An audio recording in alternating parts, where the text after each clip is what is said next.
Greetings, everyone. Today I just wanted to take some time to discuss how to refer a student for special education. First of all, if you have a concern about a student in your classroom, I would encourage you to talk to a special education teacher or myself so that student can get on the radar and we can maybe bring them up at child study and discuss before interventions have been started, just so that we are aware of the student and it's not like a new surprise once the referral form is turned in with the interventions. Second of all, you need to fill out this intervention record review form if you are thinking of referring a student for special education. Pretty self-explanatory. Your name, date that you're making the referral, student's name, date of birth, grade, school year. If you do not know the student's date of birth or any of the information, parent guardian information, you can go into JMC like this. You can click on homeroom and you will click on student info.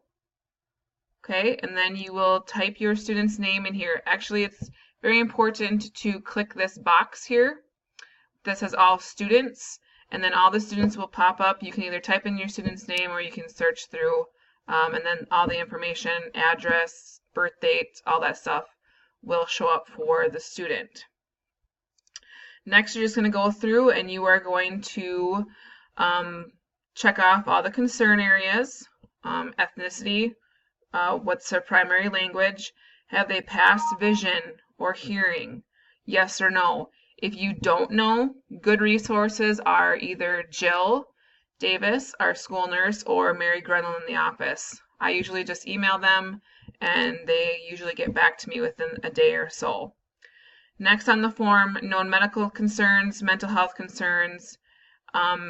This is for you. I'm like, do you know if they have medical concerns? Yes or no, or maybe you don't know.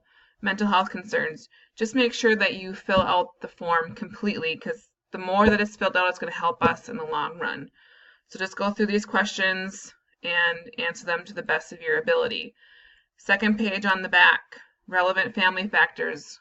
Are there things that may be contributing to the student in your classroom that is causing them some difficulty or concern? Also, write in some student strengths, talents, interests. This is also important. We like to know what the student is doing well. Next, check off who you have talked to about this student. Okay, so you're probably going to go to special education, consult with them. Maybe they have received special education in the past. You know, some of the kiddos go through and they get early childhood services, and then once they hit kindergarten, they kind of age out and don't qualify for services anymore. So something might come up as they get older. Also, outside agencies, are they seeing anybody from Northern Pines? Do they have a county caseworker? Stuff like that. Have they been in the juvenile justice system?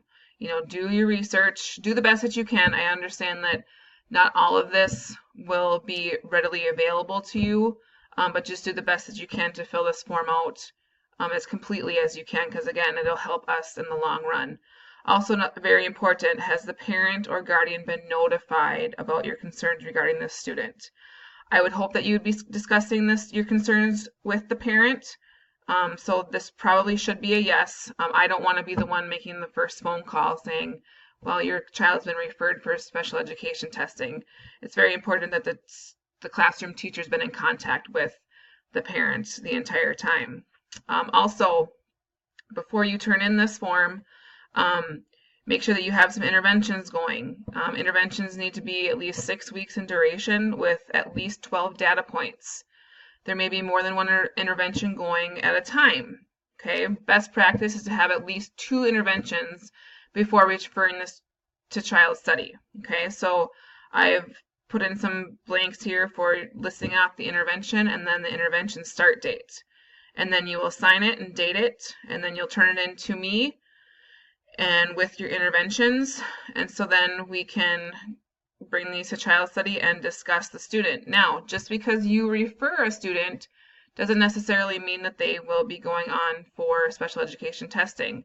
The child study team will review the information, will review the data points, and if the interventions are working, we probably will consider, we'll suggest continuing with the interventions to see if there's improvements being made.